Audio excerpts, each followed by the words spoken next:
This show is part of the Head Stuff Podcast Network.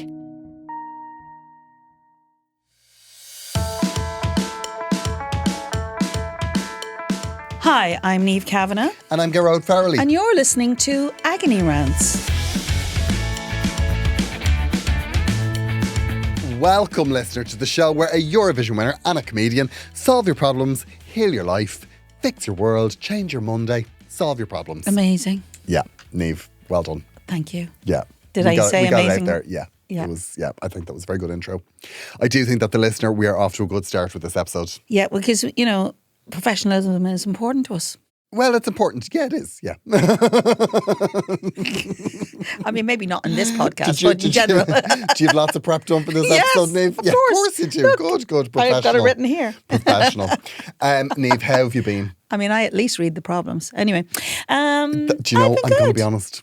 I will say this up front. I have been lax. I just haven't been reading the problems the way I used to read them. I know. I don't know what it is. I think it's because we've become so good at solving them. Yeah, that and you're busy. And I like to be surprised. Yeah, okay. I like Surprised. to be surprised. Okay. Yeah. Speaking of surprised, Niamh. Come on. I mean, it's been a week. Okay. Right? I've had a week. You've had a week. It's been quite a week. Is this in your clearing out week? Because we discussed that last week. Well, there was a bit of it, but also this has been Boots' my darling daughter Boots' first anniversary. Oh, I know. So it's very sad. So I'm getting rid of her, the last of her stuff. I'm glad you finished that sentence there because she says, I'm getting rid of her. And then the last of her stuff. The last of her, you know. I know, her yeah, part, what was belonged to her. Yeah, so I've a lot of stuff. Are you keeping anything? No, not like really. A little collar or a... I've got a bowl. I've got a collar, yeah. I keep a collar. Collars. Yeah, I've got her easy. timers.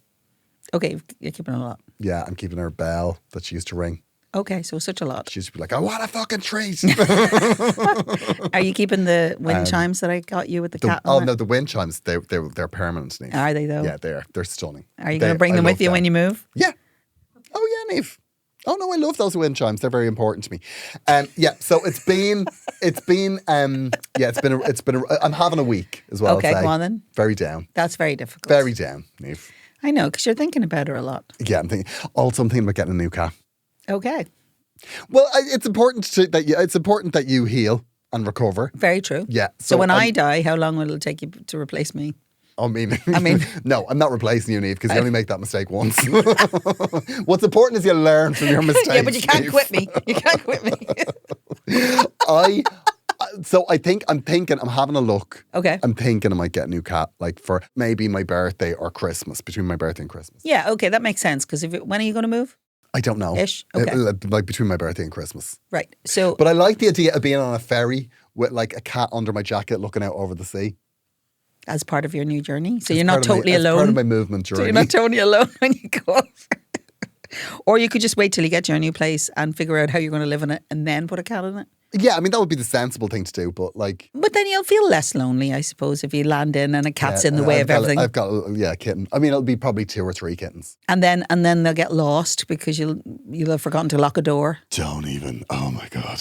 That was... I was once walking up in this place that I walk in, and this is a good few years ago, and this woman... who I met regularly, you know the way you meet regular people on walks and things, and she had this lovely dog, and it was a reasonably young pup, and we had a lovely chat about the pup, and about 3 weeks later I met her again with a different pup, and I said to her, what's going on here? She says, well, the last time I was here I lost my dog, and so she said after I couldn't find it I went back to the breeder and got another one. This woman is... I was like... deranged. I was like... As simple you as lost a dog. And it was a pup. I was like, you just lost it here and then you just replaced it a couple of weeks later because obviously gave up looking for it. That's deranged. It is a bit sad. Anyway. Oh God, Niamh, what a story. I know. Now, speaking of things that you weren't stories. expecting, right? So this week I was decided, because with the week that was in it, I was like, I want to do a few nice things for myself. Okay. I went to see Garbage. Oh, okay. You know the band, Pour Your Misery Down on Me. Garbage is great. I love Garbage. Big fan of Garbage. Stupid girl. Yes. Great. I love Garbage. Great, yeah. Now, I've seen them a few times and they've always been great. Amazing. Okay. Right? Are you rechanging that? This was their last show of the tour. So a little Okay. tired, maybe. So yeah, well, it's a slightly sloppy show. But but I think it's their last show ever. Were they emotional? They were kind of like, we don't know what's going to happen with Garbage in the future. And Maybe they'd all fallen out. it was, I'm going to be honest with you, it was a real downer. I was like, surely we're trying to enjoy ourselves. And where did you see them? I saw them in Ivy Gardens. Right. And it was like they're so good live. Yeah, they and are. she's amazing. Like Yeah, she she is. looks fab. She's got this amazing stage presence where she just like prowls around. Like she was just really cool. Okay. But then, like, she was really killing the mood. Enjoy it while you can. Yeah, I was just like, just you won't think I'm paranoid, please. So how many shows have they done on this tour, do you think? They've done about 20. Okay. And I was like, that's not it. Surely- Okay. surely- 20. Surely you shouldn't be falling out 20. over that. I'm going to ring you when you've done 20 shows in the Fringe and we'll see how you are. Yeah. Yeah. You'll be falling out with yourself. Exactly. Try doing 27 in a month, surely. Yeah. But like, I was just a bit like, come on now. I know this is not what we signed up for. Yeah, it was a little bit, it just felt a little bit sad I because I know. felt like she was going, Like you're losing a friend. we're getting, she said, we had success, but we didn't have the oligarch success. The what? I think she means like massive success. She wasn't. Okay. Not everybody I gets was that. just like, yeah, this is a lot of whinging. Yeah. I mean, here we are. There's a room full of people here looking at you. Yeah, we're all having a nice time. Now, she did make some good political points Okay. about like men killing women and Okay. Was all she of this. largely against that? Ooh, I can't remember what side she came down on now. Let's hope. Let's just say yes, she but was. no, she's good. Like she's good like that. She's got great opinions and she's got great she's Okay. great at rallying the troops and Sure. she's good. But I think I was just a bit down in the dumps and I was like, I just want you to This is not what I wanted. yeah, just sing queer is to the queer, Wow. Okay. which she didn't. No, true. I was fuming. But like it, I don't know. There was just something a bit. I left on a real downer. Oh. Yeah. And have you lifted yourself up? then? Not really. I Okay. got a bus home. I think that was the worst bit. Okay, but and to be fair, you weren't in a great place to start. I wasn't in a good place to You start. had a big ask but of her. I was certainly by Did the you- end of it, I was like, this has been quite a night. Did you not say to her, "Look, I lost my cat a year ago. You should be more mindful of that in your conversation"? Well, do you know what was interesting? She said about, Boots? She talked about boots. she said about like people that lose animals. She said there are people out there with stuff going on in their lives and maybe you've just lost an animal that was like your soulmate. Is that the modern day equivalent of, this is for the friend, that is no longer with us? You know, the way people say that? Maybe. But I did feel like, mean, yeah, usually- maybe you have. So Yeah. Usually when I hear that, I think, are they just down the service station or something? They've gone to the shop, But it was quite, it was just a little bit. Aww. I just left a bit. And you were hoping for something And uplifting. also, there was these 3 women at it, right, who were like, I was queuing up for the bar and they were like, we love you. But like it transpired through the course of them mauling me for a selfie that they didn't know who I was. Oh, okay. They just knew you were someone. Yeah. They were like, Jer, we love you, Jer. And I was like, okay. It's like, this has been quite an evening. But they loved you.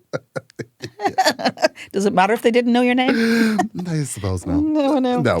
So I have a question, right? Go on. It's something that occurred to me because I'm spending a lot of time with my husband in the car and then my son drove me somewhere recently for a few hours and For a few hours? yeah, like we were driving to Donegal from Carrick, so it was maybe 3 hours in the car and I loved it because actually that's the most conversation he's had. I'm sure he was exhausted by the end of it. Anyway, but here's the thing. What are the rules of the playlist?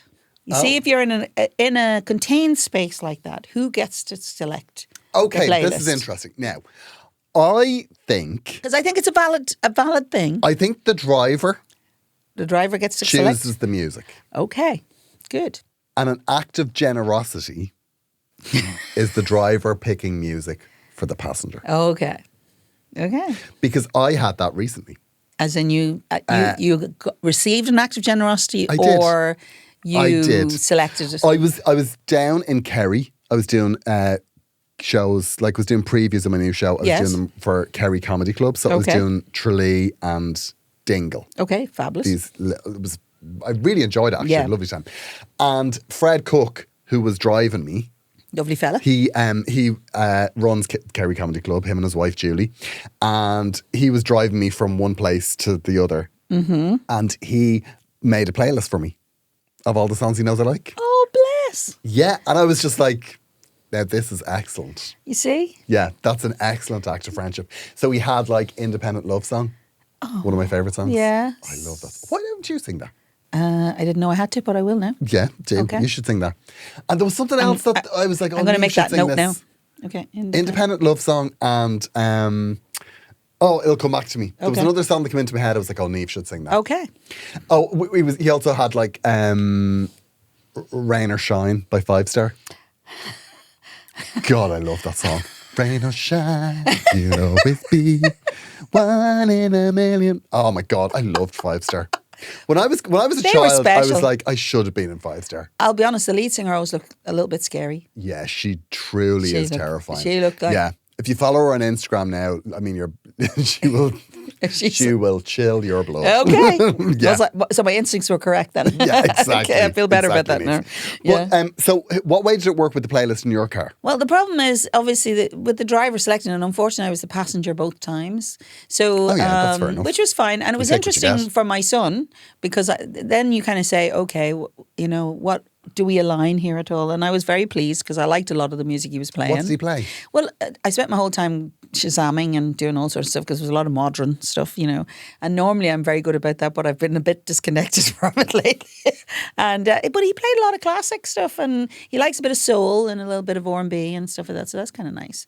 So it was all in my wheelhouse. Unfortunately, then I was in the car with my husband, who basically played music I didn't even know what the hell was going on. It was like these people, and a lot of it was generic, and he kept going, oh, I love this song, and I'm going, oh God, interspersed with basically Beatles music, because that's the only act that ever existed on the planet as far as Can I'm I concerned. say He's 11 years older than me. something controversial? Go on then. You don't like the Beatles? Don't like the Beatles. Okay. Well, that's fair enough. I want to like the Beatles, Okay. but I cannot get into them. Well, I just feel they're very, there's some beautiful moments in them. yeah. I don't want to be mean, But the other thing is, Gerard, but you have to Jesus, bear in they're mind, dull. my husband is coming 70 in January, right? Okay. So when the Beatles arrived for him, it was a big deal, Of course. right? And he was Yeah, of an 'cause age. There was like the war. and- Yes, it was, Yeah, he'd been through it. stuff. He wasn't alive during the war, but he was, but not far after. But you know what I mean. His musical influences come from a slightly different space to mine. Now, I like the Beatles, right? I just think it's all a bit. I like Help, Okay, but I think Bananarama did it better, okay. which I know is a controversial opinion. I was going to say, tell me you're gay without telling me you're gay. Well, right? do you know what I will say? Bananarama Are great. are very underrated. They and are. if Bananarama were men, I hate to say it, with the catalogue and the number of albums Yes, and the number of songs yes. they've written, if Bananarama were men, they would be akin to the Beatles. Okay. They would. They've had loads of albums. They've had millions of hits. They've had loads of streams. How many of them have they written? Everything. Okay, well, there you Bananarama go. wrote everything themselves. Well, there you go. Cruel Hot Summer. Yeah. Except for Help. Cruel Summer, Niamh. I knew that. But they do say Cruel Hot Summer in it there. Okay. No, they don't. The Cruel Hot It's- Summer. No, that's not. Am I making that up? Completely making that up. That is not the tune, and those are not the lyrics, Niamh. It doesn't matter. It does not matter how much confidence or charisma you put behind it. That is not a Bananarama song you were singing. And I would like you to stop, please. Do you know what's lovely about that is I just had to push that button just a little bit. It's the most Sometimes I leave this studio so angry. so triggered. So triggered. But it's joyful, is it? Come on. How would I not enjoy that moment? Of course, Niamh. It's a cruel summer. No, it's not. Niamh, don't say hot. No, you haven't a clue. This is so embarrassing. This is so embarrassing. It's embarrassing for me. It's embarrassing for you. It's embarrassing for the listener. It's embarrassing for the country, Niamh. And it's very embarrassing for Bananarama. Not at all. They don't give a... Okay. Niamh, we have a significant problem, but we also have a problem from the listener. Oh God, I'm so... Cruel hot summer.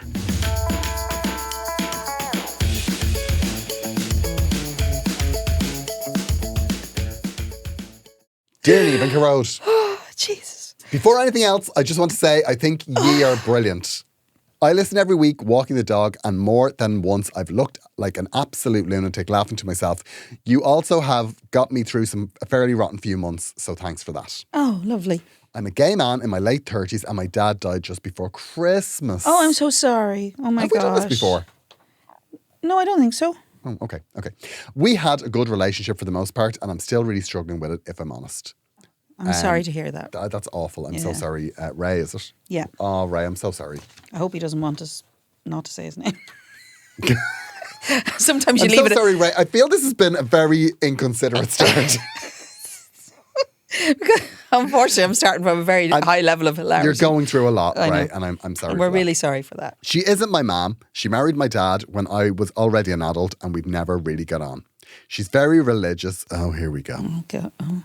She's very religious, the type who says she loves everyone, but somehow every conversation comes back to how the world has gone mad. I love everyone as long as. Yeah. I love everyone on this list. She never said, I hate gay people, but she definitely found about 500 other ways of saying it over the years. And probably in her head said, no offence meant. No offence meant. I Yeah. hope you don't mind me saying. Dad always told me not to mind her and said that's just how she was raised. Okay. Oh, God. If she made some little comment, he'd change the subject or tell me not to rise to it. I used to think one day he'd actually stick up for me properly, but he never really did. Oh, that's the hard bit, isn't it? Yeah. That's the hard bit. Yeah, I feel hard. that's the hard bit of this problem. Yeah. Go on. Now that he's gone, she's ringing me all the time. She wants help with the bills, lifting things around the house, bringing her shopping, sorting her TV, driving her to her appointments. Very different things. Last week she ran because she couldn't work the heating. Wow. And you knew how to fix it. I This love woman. that. Every phone call ends with, I don't know what I'd do without you. Well, you're going to find out, babes. The thing is, I don't know what she'd have done if I wasn't gay. What? Read on. Might make sense. If I'd had a husband, if I'd brought home a wife instead, I honestly think she'd have been delighted if I disappeared from the family years ago. Oh, no. I think he's saying he thinks that she'd have been delighted if I disappeared from the family years ago. Oh, God, that's sad. Yeah. I feel guilty because my dad would have wanted me to look after her, but part of me is furious that I'm expected to become the devoted son to someone who barely tolerated who I actually am. Yeah. Am I being heartless? Nope. Because she's an elderly widow on her own? Tough. Mm-hmm. Or is it all right to admit that just because my dad loved her doesn't mean I have to? Thanks for reading this, and thanks in advance for whatever advice you have, Ray. Well, Ray, first of all, well Ray, done. This breaks my heart. Well done in lots of ways because you've risen above it if you're still helping her. Do you know what?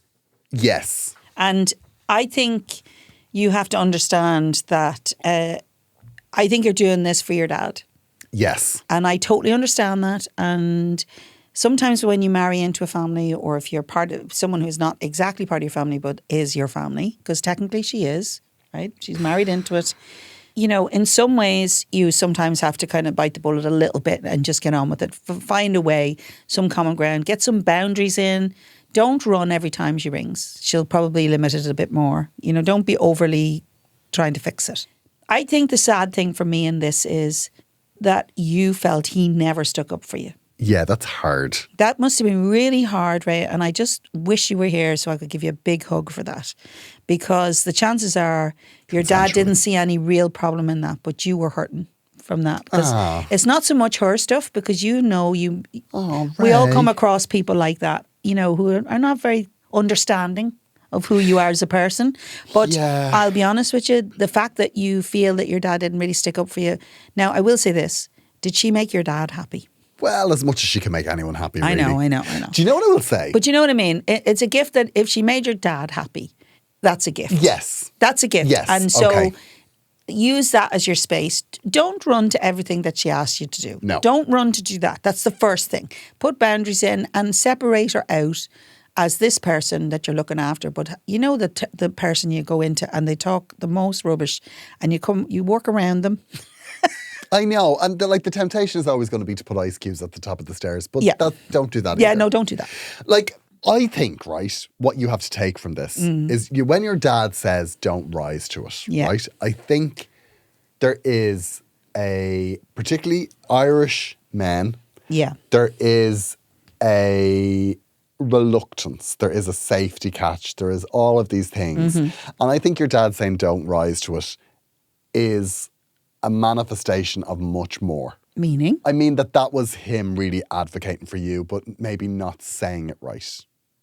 Do you know what I mean? As in saying to you not to rise to it? Yeah, him saying, oh no, don't rise to it. She just doesn't, he is understanding how you feel about it. Yeah. And he's shown that by what he's saying, but he's just not saying enough. I agree. Right? I agree and with I think that is somebody that is a product of his time. Yeah. He's a product of trying to, a generation trying to upscale to connect with his son.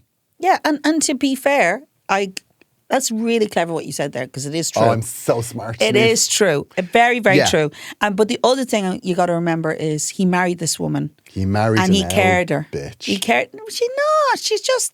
No, she's a bitch. She's just not understanding. And, some people don't know. They say the wrong thing and they don't know they're saying the wrong thing.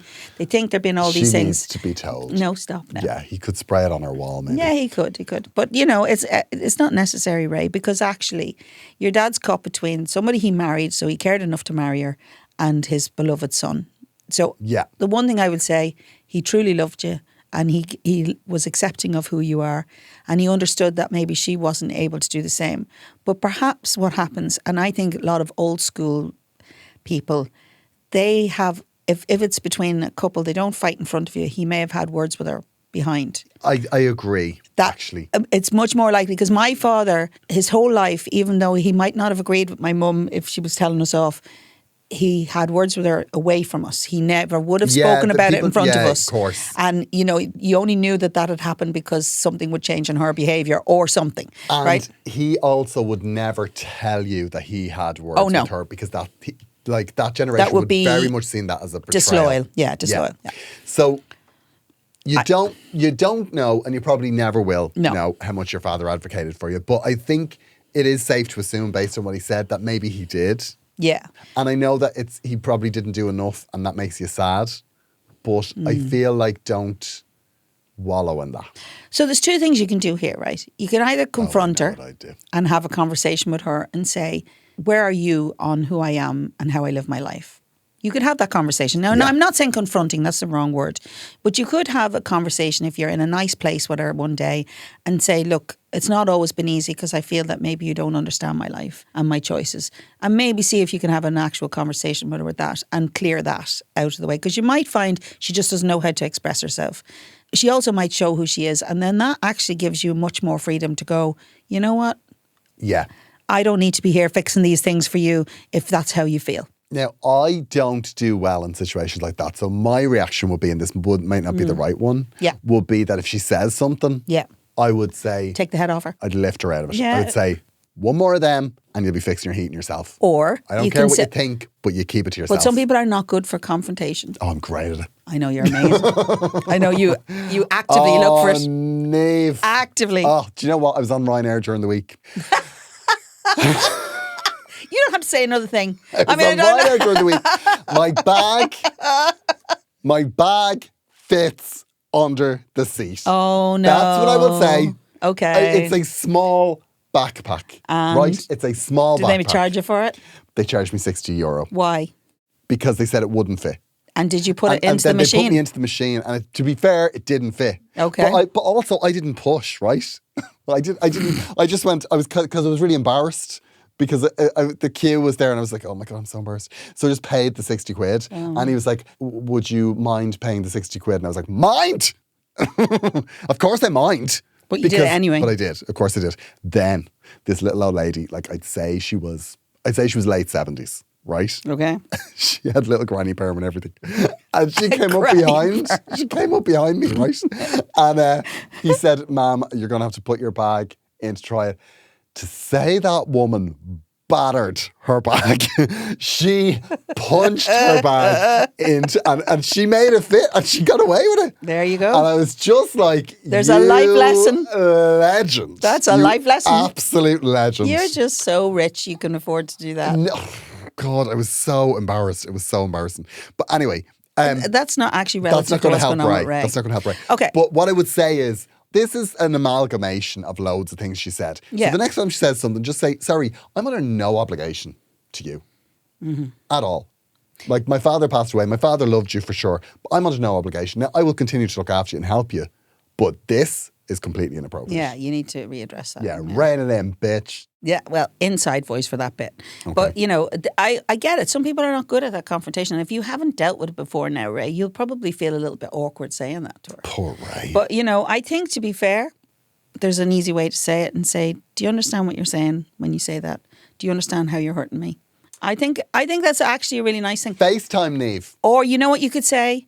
It's very unchristian-like. You could, very unchristian-like. Yeah, Jesus wouldn't have liked that. No. And Jesus spent a lot of time with men. Jesus in sandals, kissing Judas. It was a lot of kisses. A lot of kissing. There was a lot of kissing. Then who was the one that washed his feet? Oh, so many. Didn't somebody wash his feet? Oh, yeah.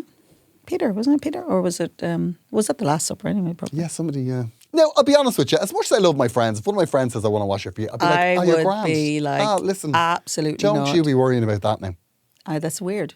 It's weird, yeah. No. If you weren't able to wash yourself, wash your feet, I'd gladly do it for you. One of my friends washed my hair recently. Oh. I thought that was really nice. Did Yeah. you need it? I'd forgotten my gel. Okay. And he was like, use my gel. And I used the wrong gel. And he was like, and he was like, come here, I'll wash your hair out. I'll wash it out of your hair. Because I was already dressed. And I was like, all right, Grant. Where was this? My friend Josh. Where? In his house. Okay. He's a lovely man. He is a bit lovely. Have you met Josh? I feel I have, but I don't think I have. No, you probably haven't. No. He's You lovely. keep us very separate. Yeah. You keep life very separate. Ray, if she starts, what I will say is follow Agony Rants on And just Instagram. play this for her. And just you can do FaceTime. I haven't turned that off. So anyone that wants to FaceTime Neve, Please do. Please FaceTime Neve. She'd love to intervene. You may find me very feral looking. She'll be shaving her legs in a caravan. You- And do you know what? She will still talk down to you. She will down? She'll have the lady shave in one hand. She'll have her combats rolled up, and she will still have the moral I'll still high find ground. time. Yeah. I'll still find time. No, to be fair, Ray, I really admire you because the fact that you even go and do these things for her, because you have I really do. Yeah, I admire you for that, and I understand you. And you remark that she's an elderly widow on her own, and I love that you notice that. It's not being heartless if it's hurting you, because it's not fair. It's not fair. that's not fair. And you've been through a lot. I'm so sad for you. It's Ray. okay to say to her, we're all hurting here. Yeah, we're all hurting here. We all miss her. We miss my dad. So can you be kinder? Also, why? I mean, we're in the middle of like a red climate warning. Why is she putting the heating on? I mean, that's a side. That's an aside. Neve, we have yet another problem. We do. Do you So want to I'm read going this? to read this. My love. I know. Dear Neve and Garode, I'm writing because my family has become a complete mess since my mum died last Jesus, year. they're all dropping. I know, well, it's just our theme, clearly. I'm really sorry to hear that, Mark. This is another one. No, it's a different style. It's okay. Oh, okay. All right. But similar concept. Okay. And this is in the sense that what do you do after grief? Right? Oh, okay. It's kind of, this is a I very was talking about uplifting. boots It's earlier. a very uplifting. I'm so sorry for anyone that listens to this trying to be cheered up. Anyway, Mark, I'm really sorry for your loss. It's really hard. So here we go. She was our last surviving parent, and I honestly think she was the only thing holding the three of us together. Oh, God. It's me, my older sister, and my younger brother. Growing up, we were close enough, but not best friends or anything. But we'd always show up for birthdays, Christmas, and if anyone needed a hand. Since Mam's funeral, we've barely spoken. Oh. It started with little things. My sister thought my brother wasn't helping enough clearing out the house. He thought she was throwing things away without asking. I got caught in the middle trying to keep everyone happy. Oh, that's the hardest place to be. That is hard. Then it all exploded over the house. Mom left it to be split equally between the three of us, but my brother wanted to keep it because he'd lived there on and off over the years. My sister wanted it sold straight away because she needed the money. I didn't really mind either way, but apparently by not picking a side, I was letting everyone down. Oh, Jesus. Jesus is right. Now, there's an easy answer to that one anyway, I'll tell you in a minute. Now, they both ring me separately to complain about the other one. If I have lunch with my brother, my sister gets annoyed. If I visit my sister, my brother asks what she's been saying about him. I feel like I'm constantly being tested. You are. You are. Yeah. And actually, you don't have to be a part of that. As they say about families, if you're not at the table, you're at the dinner. Yeah. I have never heard that before, but I love it. I heard that somewhere recently. I thought it was a great phrase. Yeah. If you're not at the table, I love it. Anyway, the mad thing is, I don't even think the house is the real problem anymore. It never really was, to be fair. I think we're all just grieving differently and taking it out on each other because Mom isn't here to calm everyone down. That's very insightful of you. I'm exhausted. I miss my mum, and now I feel I've lost my brother and sister as well. Do I keep trying to get everyone back around the same table, or do I accept that maybe we're just three adults who happen to grow up in the same house and that's all we'll ever be now? Thanks so much for reading this, and thanks in advance for any advice. I really appreciate it. Thanks, Mark. Mark, it's beautiful what you've written here. I know it's sad, but it's also beautiful because you're really trying to think of everybody, and that's where your big problem is, because you're not thinking about yourself. And you need to mind yourself a little bit. But just a quick aside about the house. If your sister wants the money and your brother wants to keep it, then you can tell your brother he can figure out some way to actually buy it. Totally. And that's the end of that conversation. Absolutely, totally. That's the end.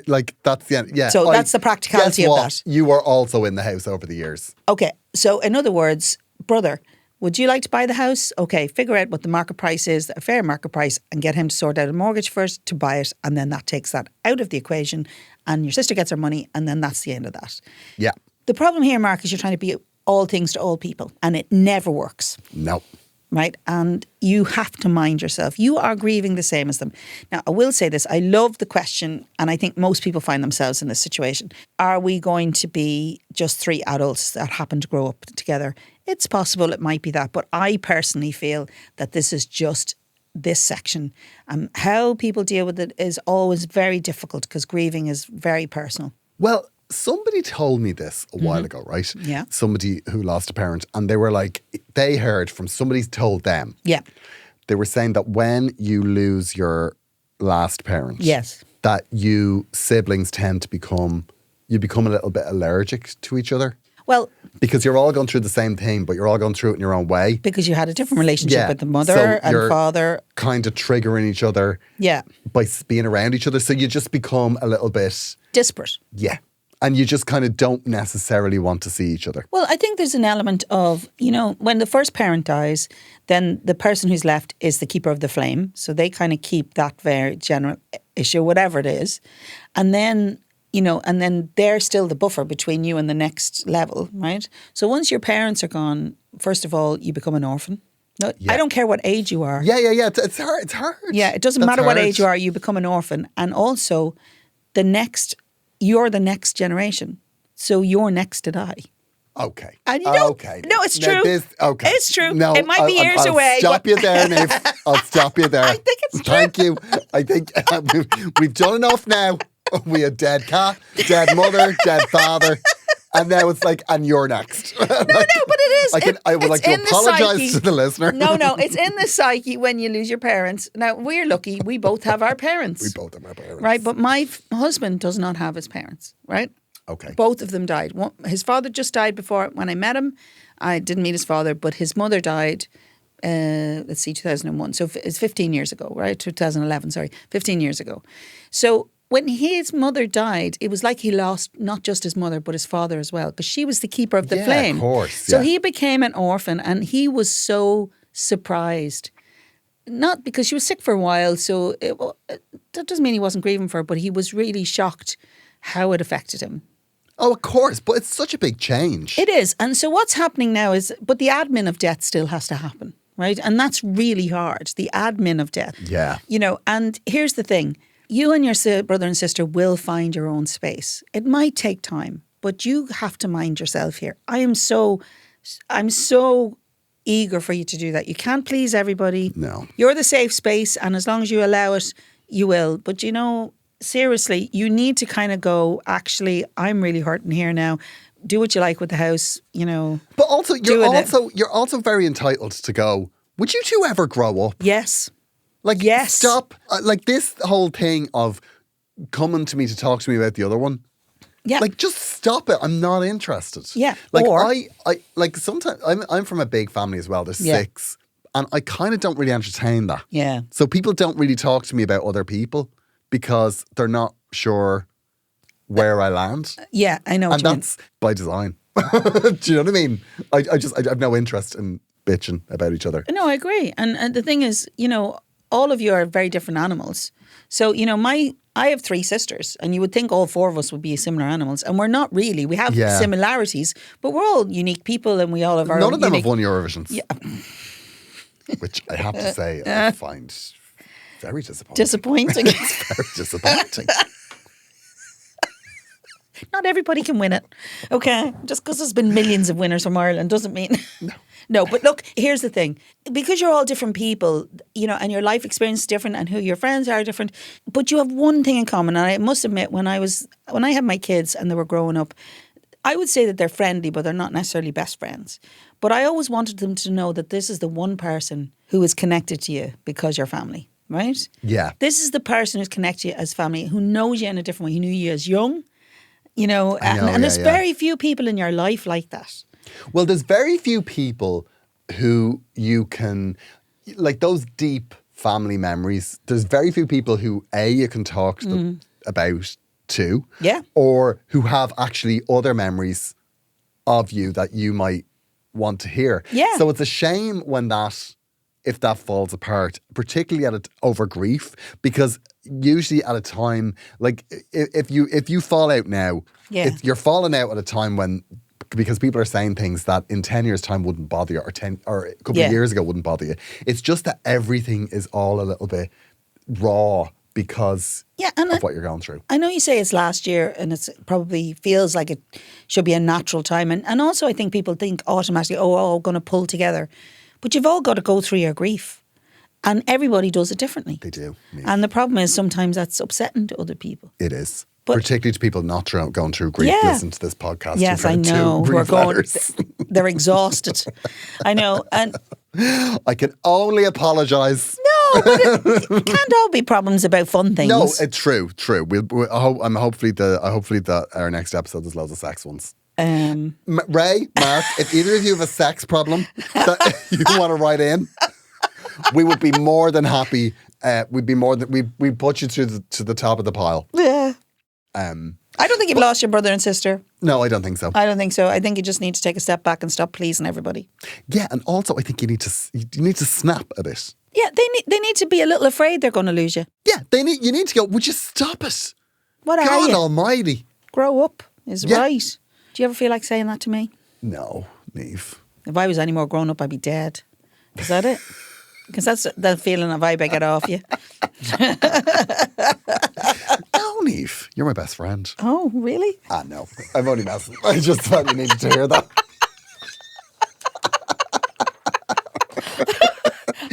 Thank you so much for listening to the show. That was a big surprise to me. Thank you so much for listening to the show. If you've enjoyed the show, please leave a lovely review. If you are listening to the show and you are not leaving a lovely review, I just don't know what to tell you. You are literally the worst type of person. No, that's not true. You are. Go to wherever it's on the app. Before you close the app, go in, leave a lovely review. Say your road looks lovely. And tell people about us. Even. I think people need Younger us in their age. life. Tell people about it. Yeah. The most that you can do for any podcast is to tell somebody about it who otherwise wouldn't hear about it. Yeah. I think you're going to love this podcast because you're a miserable bastard.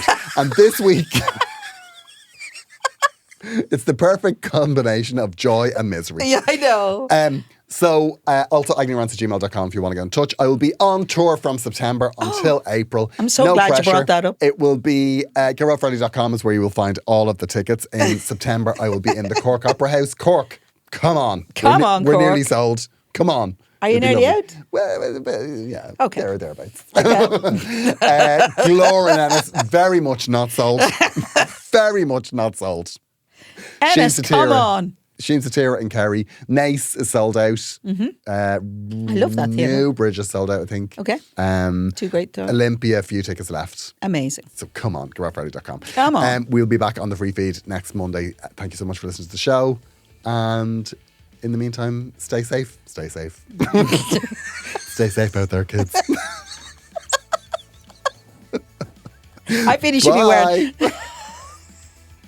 I feel you should be wearing those Magnum shorts. No. Stay safe out there, kids. Just say no. Bye.